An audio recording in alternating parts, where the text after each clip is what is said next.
நித்யா பேசுறேன். இப்ப இந்த பதிவு எதுக்குன்னா வந்து நம்ம கிராமத்து மக்கள் அவங்க வந்து நம்ம சிட்டியை வந்து சுத்தி பார்க்கணும் அப்படின்னு வராங்க இல்லையா, அவங்கள வந்து நம்ம மீட் பண்ணின்னு இருக்கோம். அவங்க வந்து இப்ப அவங்க யாரு ஒரு 3 ப்ரோஸ் இருக்காங்க. அவங்க வந்து நம்ம பத்தி நம்ம சென்னையை பத்தி சொல்லுவாங்க. ஓகேவா? ஹாய் ஃப்ரெண்ட்ஸ், சொல்லுங்க சொல்லுங்க சொல்லுங்க. நாங்க வந்து காசி போயிட்டு வந்திருக்கிறோம். வந்துட்டு இங்க வந்து நம்ம தலைவர்கள் எல்லாம் படுத்து உறங்குறதுனால அவங்கள வந்து டிஸ்டர்ப் பண்ணாம நாங்க பாக்கணுங்கிறதுக்காக வந்திருக்கோம். ஃபர்ஸ்ட் இப்ப வந்து அண்ணா சமாதியை பார்த்துட்டு வந்தாச்சு.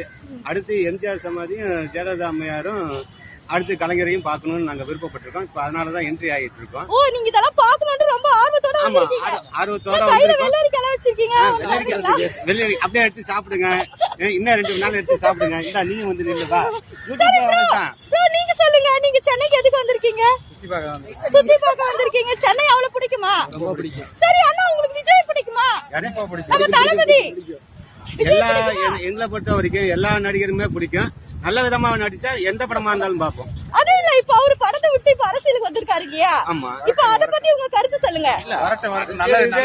யங்ஸ்டர்ஸ் வேணுங்கிறது தான் எல்லாமே எதிர்பார்க்கறாங்க. யங்ஸ்டர்ஸ் வரட்டும். எதிர்பார்க்கறாங்க. பாட்டி உங்களுக்கு பிடிக்குமா? ரொம்ப பிடிக்கும். விஜய் ரொம்ப பிடிக்கும். எம்ஜிஆர் ரொம்ப பிடிக்கும். எம்ஜிஆர் ஃபேன் அம்மா. ரொம்ப பிடிக்கும். அனைத்து அரசியல்வாதியும் எங்களுக்கு பிடிக்கும். ஹாய் ஃப்ரெண்ட்ஸ், நான் உங்க விஜய் நித்யா பேசுறேன். இப்ப நம்ம கிராமத்து மக்கள் எல்லாரையும் பார்த்துட்டு இருக்கோம். நம்ம இப்போ ஒரு குடும்பத்தை பார்க்க போறோம். அவங்க என்ன சொல்றாங்கன்னு பார்ப்போம். சரிங்களா? ஹலோ, எல்லாத்துக்கும் வணக்கம்.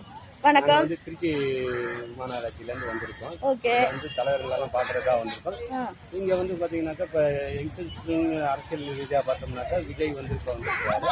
வந்து அவர் மக்களுக்கு நல்லா செய்வாருங்கிறது எங்களுக்கு ஒரு எண்ணம். இப்ப நம்ம தளபதி வந்து விஜய் வந்து நம்ம அரசியல்ல நிக்கிறாங்க. ஆமா. சரிங்களா? அவர் வந்து படத்திலே இருந்திருந்தா நல்லா இருக்குமா, இல்ல நம்ம இங்க அரசியலுக்கு வந்தது உங்களுக்கு பிடிச்சிருக்கா? அரசியலுக்கு யங்ஸ்டர்ஸ் வரணும். வந்தாதான் வந்து யார் யார் எப்படி என்ன விவரங்கிறது தெரியும். ஏன்னா எல்லாருமே வந்து வயசானவங்களை வந்து பழைய தலைவர்களை வந்து கோளாறு சொல்லிட்டு இருக்கிறதுக்கு பதிலாக யங்ஸ்டர்ஸ் வந்தாங்கன்னாக்கா எப்படி எப்படி எல்லாம் வந்து இன்னும் மக்களுக்கு யங்ஸ்டர்ஸ் பண்ணலாம் அப்படிங்கிறது எதிர்பார்ப்பு. ஆமா, இங்க வாமா பாட்டிமா, இங்க வாமா, நீ வாமா, கிட்ட வாமா. நீ சொல்லுமா, இப்ப நீ சொல்லுமா. சரி, விஜய் நம்ம தளபதி வந்தா எப்படி இருக்கும் உங்களுக்கு? தளபதி வந்தா நல்லா இருக்கும். சரி, அப்ப நீங்க வந்து உங்களுக்கு எம்ஜிஆரும் பிடிக்கும்னு சொல்லிட்டீங்க.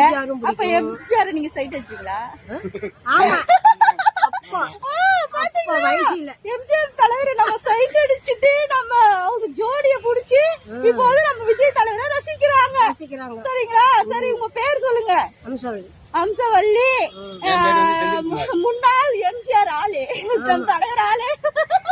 சரி சரி சரி, ஓகேமா, நீங்க நல்லா இருங்க. சரி, போயிட்டு வாங்க.